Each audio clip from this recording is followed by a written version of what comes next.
Today, I'm going to examine how a supposed academic intellectual completely betrayed principles of intellectual honesty and scholarly standards for his intellectual blind spot in his interview on JRE. Gad Saad is a marketing professor at the University of Mississippi. In this interview, he delivers a masterclass in post-hoc rationalization and cognitive dissonance, proving how even professors are often guilty of egregious fallacies in debate as well as infantile logic. As someone myself who was headed into grad school, I took personal offense at this supposed authority figure abandoning the very principles of critical thinking that Gad is paid to teach in university. This isn't just embarrassing for Gad, it's a betrayal of academic integrity as a principle. It demonstrates how credentials can be weaponized to lend false credibility to arguments that wouldn't pass a freshman philosophy course. Never mind the pursuit of truth, those credentials in this case are being used to prevent truth. Let's move to Gad's central framework he uses to critique. The central argument he uses to critique is his concept of suicidal empathy. In this context, it is the idea that Western empathy towards Palestinians is a pathological disorder. He is literally diagnosing anyone who criticizes Israel as psychologically compromised. A marketing professor, I remind you. This is the oldest trick in the rhetorical playbook. If you cannot defeat an argument on its merits, pathologize those who make it. You don't have to argue with crazy people. It amounts to a cheap ad hominem attack dressed up in psychological jargon. Jordan Peterson employed similar tactics in the political realm before his hiatus. He really should have stuck to self-help and psychology. His political analysis was pathetic. The irony that this concept applies anywhere, it is to America's unquestioning support for another country in the Middle East that starts with I, Israel. Despite our own strategic interests, we seem to have unwavering support for the interests of this tiny country in the Middle East. But of course, Saad never applies his own framework to Israel itself and the suicidal empathy that we appear to show to Israel. Next, let's move on to an oldie but a goodie, the anti-Semitism canard.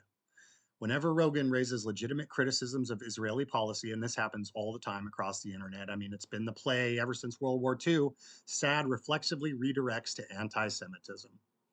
He claims, quote, much of the modern animus toward Israel is rooted in a deeper historical pattern of anti-Semitism rather than purely a reaction to recent events in Gaza, end quote. Are you implying that we're dealing with ghost-like psychic forces here, Gad?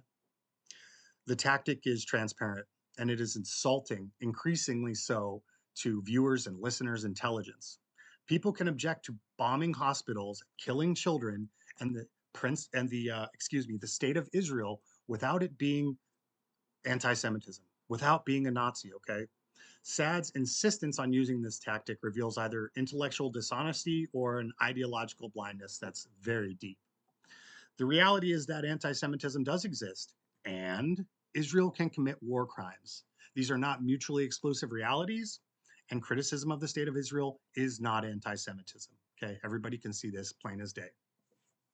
Next, when Rogan points out Israel's disproportionate influence in US politics, Saad tries to hand wave it away by saying any lobby group is, by definition of the word lobby, is going to espouse positions that are in their self interest.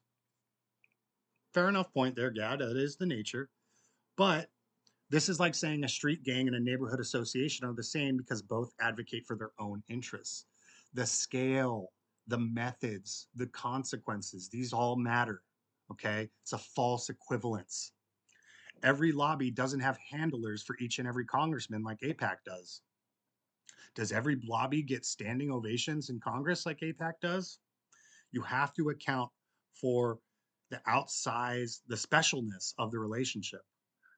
And his refusal to acknowledge the unique scale of the relationship is fundamentally dishonest. And we can just feel it. We can all feel it. But now we get to his cardinal sin. Perhaps most disturbing is Saad's implicit endorsement of collective punishment based on supposed civilizational superiority. He suggests Israel's actions are justified because they represent Western values while Palestinians spend all their time screaming about eradicating every last one of us. What a straw man, eh? Sam Harris is famous for espousing similar sentiments. I'm sorry, guys, but this is the logic of imperialism. This is like 600-year-old plus stuff. My ideology and culture is superior to yours, so I have a license to kill. That is like cartoonish level framing of good guys versus bad guys that ignores Israel's own fundamentalist elements and occupation policies.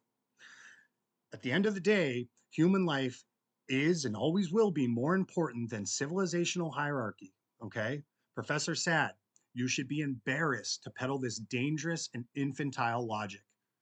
Dehumanizing opposition wholesale invites the most terrible treatment of human beings that we have ever seen. Look only to the history of the 20th century, if you don't believe me. Next, let's get into some contradictions. Saad can't keep his argument straight. He acknowledges that hundreds of millions of Muslims want to cause zero harm to Jews, while then going to treat Islam as a monolithic threat for every other argument he makes.